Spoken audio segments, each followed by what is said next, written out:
கோயிலுங்கிறது சொத்து கேட்டு சுகம் கேட்டு அழுகிறதுக்காக ஏற்பட்ட இடம் இல்லையா. பின்ன கோயிலுங்கிறது எதுக்குங்க? சொல்றேன் கேளு.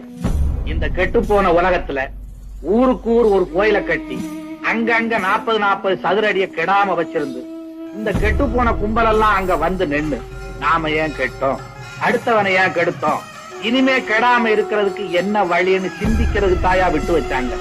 அப்போ நாங்க சிந்திக்கலையா? எங்கய்யா கும்மீருட்டில் குடல் கிழித்து கொன்றில் ஏழும் பெண்ணோழியே கோபம் கொண்டு பிடித்தால் கொப்பரிக்கும் காளியம்மா உன் கண் சிவந்து பார்த்தால் போதும் துரோகியும் கத்தி உழுந்து போகும் ஓவியத்தின் முதல் மொழி உசுர